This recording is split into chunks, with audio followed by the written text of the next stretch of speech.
प्रश्न है कि कहीं मैंने सुना कि कलयुग का अंत हो चुका है, कोई कह रहा है कि द्वापर भी चल रहा है, कोई कह रहा है कि कलयुग अभी 5,000 साल ही हुए हैं, बाकी अभी बहुत बचा। तो हर एक अलग अलग मत है। तो आप जैसे महापुराण की कथा करते हैं, कहाँ वर्णन मिलता है एग्जैक्टली कलयुग है क्या, कब शुरू हुआ और किस किस कथा के किस प्रकरण के बाद शुरू हुआ? तो एक्चुअली क्या है कि श्रीमद् भागवत में राजा परीक्षित, जिनको 7 दिन में मृत्यु का श्राप लगा और उसके बाद में भागवत की कथा सुखदेव जी ने उनको सुनाई, तो वहीं पर वर्णन आता है कि कलयुग प्रारंभ कब हुआ, कैसे हुआ और उनको कैसे पता चला। जब राजा परीक्षित राजा बने तो उनका राज शासन बहुत सुंदर था। कहते हैं कि कारागृहों में जंग लग गई थी और जो सिपाही वगैरह थे ये लोग भी घर ही रहते थे। क्यों?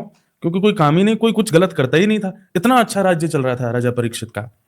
तो राजा परीक्षित स्वयं घूमने जाते थे, पूरे नगर में घूमते हुए देखते थे कोई कष्ट तो नहीं। तो एक दिन उन्होंने देखा कि एक बैल वृषभ अपने एक पैर पर खड़ा है और उसके 3 पैर कटे हुए हैं। तब उन्होंने जाकर के उससे पूछा कि तुम्हारे 3 पैर किसने काटे?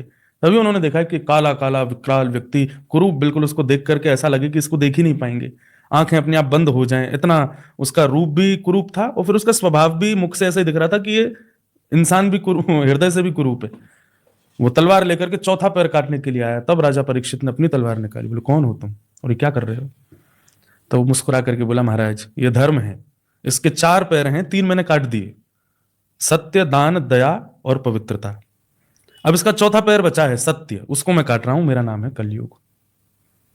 तो जब उसने अपना नाम बताया कलयुग, तो राजा परीक्षित एक बार को तो सहम गए। बोले तुम कैसे आ गए? बोले जिस दिन भगवान योगेश्वर कृष्ण धराधाम से अपनी लीला पूरी करके प्रस्थान किए उसी दिन मैं आ गया था।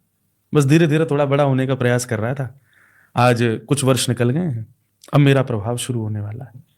तो वहां पर यह वर्णन श्रीमद् भागवत में आता है कि भगवान श्री कृष्ण जिस दिन अपनी लीला पूरी करके गए उसी दिन द्वापर विश्राम हो गया और कलयुग प्रारंभ हो गया था, जिसको आज मानते हैं लगभग 5,500 वर्ष से अधिक हो चुका है। इतना ही अनुमान बताते हैं। तो कलयुग चल रहा है, ये प्रमाण श्रीमद् भागवत में बताया गया।